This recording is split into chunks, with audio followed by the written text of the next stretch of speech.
À plusieurs reprises ce soir, je vais vous bousculer comme je vais nous bousculer. À tous ceux d'entre vous qui sont dans cette dynamique, de se dire finalement, nous qu'est-ce qu'on a apporté au monde? Nous allons parler d'un certain type de rapport à un certain type de pouvoir. Vous êtes dans une illusion de la liberté pour beaucoup de jeunes. Travaillez, réveillez-vous. À partir d'un certain moment, arrêtez d'être les spectateurs de vos incompétences.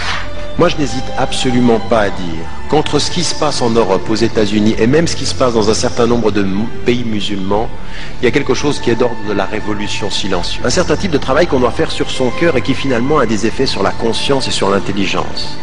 Je ne connais pas un être qui fait un travail sur son cœur qui ne voit pas son intelligence changer de perspicacité. Moi, j'aimerais vous dire une chose. Je ne porte pas le message islamique. C'est le message islamique qui me porte. C'est lui qui fait tout ça, parce que la façon dont nous nous comportons est vraiment loin de la dignité de ce que nous portons. Il n'y a rien de plus islamique que l'esprit critique. C'est ça le problème, c'est que nous sommes aliénés dans notre tête, qu'il n'y aura qu'une libération, c'est celle qui viendra du cœur. Moi je vous dis une chose, celui d'entre nous ici et dans cette salle qui est venu ici ce soir entendre un discours purement intellectuel, je vais vous dire une chose, toute l'intelligence du monde que vous pourrez avoir ne vous permettra pas de vous désaliéner si vous ne libérez pas de la confiance dans votre cœur. Il ne s'agit pas, avec un sujet comme celui-ci, absolument pas, et nous n'avons plus le droit de jouer aux victimes. Questionnez vos cœurs. Istafti qalbak. Demande à ton cœur l'état dans lequel il est. Une ignorance immorale est une contradiction dans les termes. Subhanallah, il y a des sciences profanes en islam. Vous pouvez dire qu'il y a une science profane. Vous pouvez dire la médecine c'est une science profane. Mais toute science porte en elle une dimension de votre foi. Quand vous répondez à 3 questions. 1. Quelle est mon intention? 2. Quelles sont les limites? 3. Quelles sont les finalités? Une certaine teneur à un regard sur le monde, c'est un certain pouvoir sur le regard. Donc c'est un instrument de pouvoir intellectuel. C'est un effort permanent.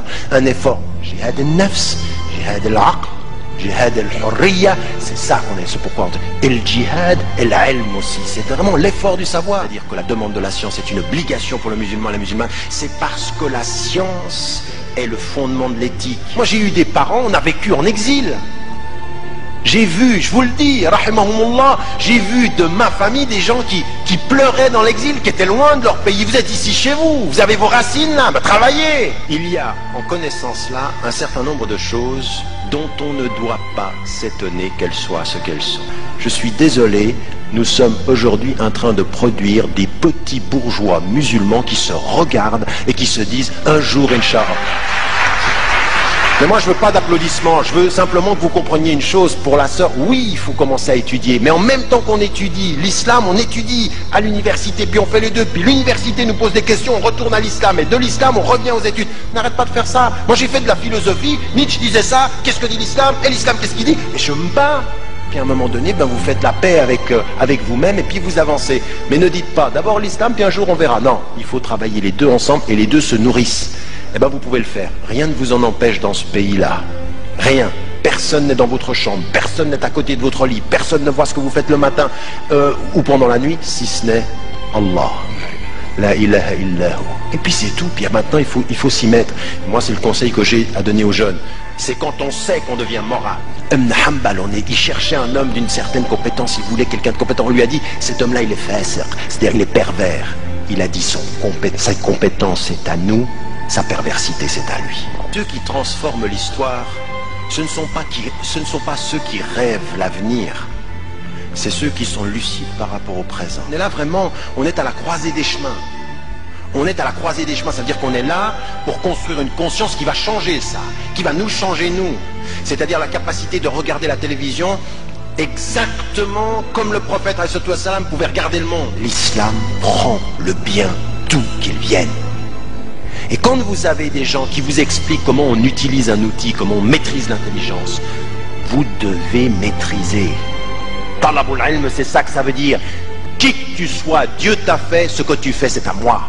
Ce que toi tu fais de mal, c'est à toi, ça ne me regarde pas. Comme dit-on, que veut-on de moi? Quelle est l'intention de celui qui parle pour que je sache quelle est l'intention avec laquelle je dois lui répondre? Fais-toi respecter, quant à l'amour, tu verras après. Non, non, regarde comment il me regarde, il m'aime bien. Je m'en fiche. Tu m'aimes pas, ça te regarde. moi ce que je te demande devant Dieu, c'est de me respecter. Et le meilleur moyen pour que tu me respectes, c'est que je me respecte. Parce que quand vous lisez le Coran, vous entendez Ya ulul albab, vous qui êtes doué d'intelligence.